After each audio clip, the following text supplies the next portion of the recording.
Everyone, love knitting चॅनलमध्ये तुम्हा सगळ्यांचं खूप खूप स्वागत आहे। आजचा व्हिडिओ हा विणकामाचा व्हिडिओ नसून तुमच्यासाठी छान असा मी एक ट्रॅव्हल ब्लॉग घेऊन आलेले आहे। माझ्या मागे तुम्ही हा सुंदर असा व्ह्यू बघू शकता। मी व्हिएतनाममधल्या फुकॉक या शहरामध्ये आलेली आहे। विणकाम सोडून काहीतरी नवीन करायचा प्रयत्न केलेला आहे। जर तुम्हाला हा ब्लॉग आवडला तर ब्लॉगला लाईक नक्की द्या, शेअर करा आणि चॅनलवर नवीन असाल तर चॅनलला सबस्क्राईब करायला विसरू नका। चला तर मग बघूया।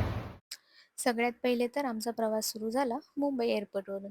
मुंबई टू फुकॉक जाण्यासाठी डायरेक्ट फ्लाईट नाही, फुकॉकला जाण्यासाठी आम्ही Mumbai to Ho Chi Minh and then Ho Chi Minh to Phu Quoc अशी वन स्टॉप फ्लाईट घेतली होती। फटाफट बॅगेज चेकिंग, सिक्युरिटी, इमिग्रेशन संपवून बोर्डिंग स्टार्ट व्हायला 10 मिनिट असताना सुद्धा आम्ही लॉन्चला जायचं ठरवलं। सक्सेसफुली लॉन्चला टाइम वेस्ट केल्यानंतर आम्ही बोर्डिंग गेटकडे निघालो। नेहमीप्रमाणे यावेळी सुद्धा आमच्या लोकेशनवरून बोर्डिंग गेट खूप लांब होता। Finally we board our flight and landed Ho Chi मिन एअरपोर्ट ॲट अराउंड 3:30 AM। तेव्हा इकडे 5 वाजले होते। इमिग्रेशन संपवून लगेज घेण्यासाठी आम्ही बाहेर आलो, बिकॉज इथून आम्हाला फुकॉकची फ्लाईट घेण्यासाठी डोमेस्टिक एअरपोर्टला जायचं होतं। इमिग्रेशनसाठी कधी कधी खूप लाईन असते, 2 तास 3 तास सुद्धा लागू शकतात। सो प्रायोरिटी तिकीट घेतलेलं चांगलं, सो तुम्हाला लाईनमध्ये थांबावं लागणार नाही। डोमेस्टिक एअरपोर्टला जाण्याआधी तुमचं जे बॅगेज आहे ते तुम्हाला इथेच या एअरपोर्टवरती एक काउंटर असतं, त्या काउंटरवरती जाऊन ड्रॉप करावं लागतं। ते तुम्हाला काहीच रेसिप्ट वगैरे देत नाही, फक्त बॅगेज ड्रॉप करायचं, तुमची तिकीट दाखवायची आणि निघायचं। आता आम्ही सुद्धा तेच बॅगेज ड्रॉप करून डोमेस्टिक एअरपोर्टला निघालो। आता आम्ही टर्मिनल 1 वर आहोत। डोमेस्टिक फ्लाईटसाठी टर्मिनल 2 किंवा टर्मिनल 3 वरती जावं लागतं।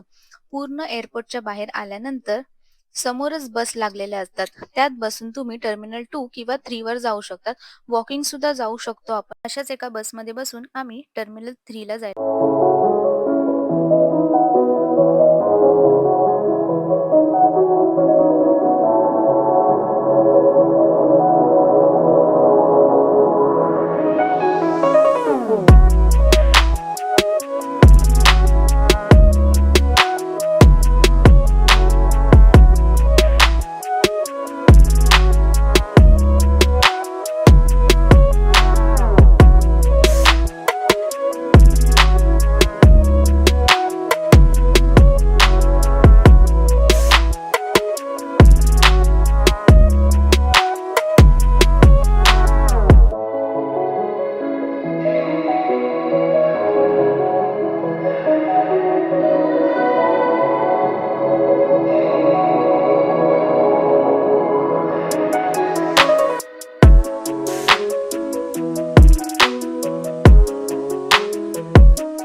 थ्रीला पोचल्यानंतर लिफ्टने आम्ही डिपार्चरच्या ठिकाणी पोचलो।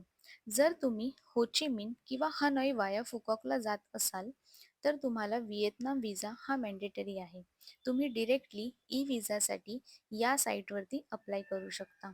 फ्लाईट टाईमवर आहे की नाही, कोणत्या गेटवर आहे, हे सगळं बघून आम्ही पुढे निघालो। तुमचा बोर्डिंग पास हा ऑलवेज तुम्हाला हँडी ठेवायचा आहे, because they check it so many times at the airport.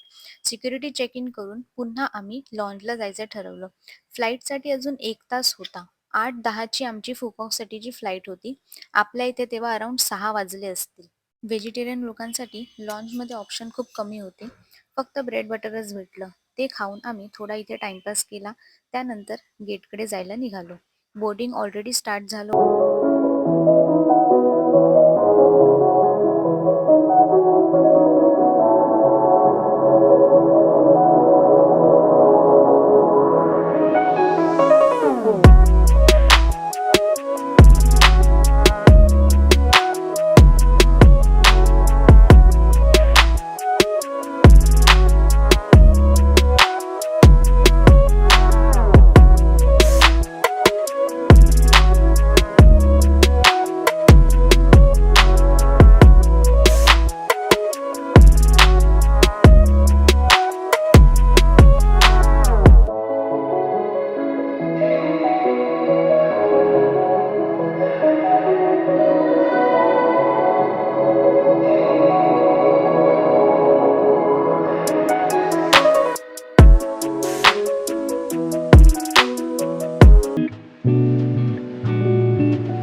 9:30 we finally reached our destination Phu Quoc. Baggage घेऊन फटाफट बाहेर निघून हॉटेलला जायला निघालो. आदल्या दिवशी संध्याकाळी 7 वाजता घरातून निघून दुसऱ्या दिवशी सकाळी 7 वाजता फुकॉकला पोचलो होतो. फक्त 4 तासाची झोप घेऊन. तरी अजून हॉटेल पोचायचे बाकीच होते. एअरपोर्टच्या बाहेर येताच छान अशी गार हवा, शांत वातावरण बघून प्रवासाचा पूर्ण थकवाच निघून गेल्यासारखं वाटलं. अचानक एकदम छान वाटू लागलं आणि वेकेशनचं एकदम फिलिंग यायला लागलं. त्यानंतर आम्ही हॉटेलला जायला निघालो. इथे सगळ्याच हॉटेलचं चेकिंग टाईम हे 2चं असतं आणि आता सध्या इथे 11 वाजले होते. सो आम्हाला अजून 3 तास इथे थांबावं लागणार होतं. त्यानंतर आम्ही आमच्या व्हॅनमध्ये बसून हॉटेलकडे जायला निघालो. So this is how we travel from Mumbai to Phu Quoc. जर हा व्लॉग तुम्हाला हेल्पफुल वाटला तर याला लाईक नक्की द्या, कमेंट करा आणि चॅनलवर नवीन असाल तर सबस्क्राईब करायला विसरू नका. भेटू मग पुढच्या व्लॉगमध्ये.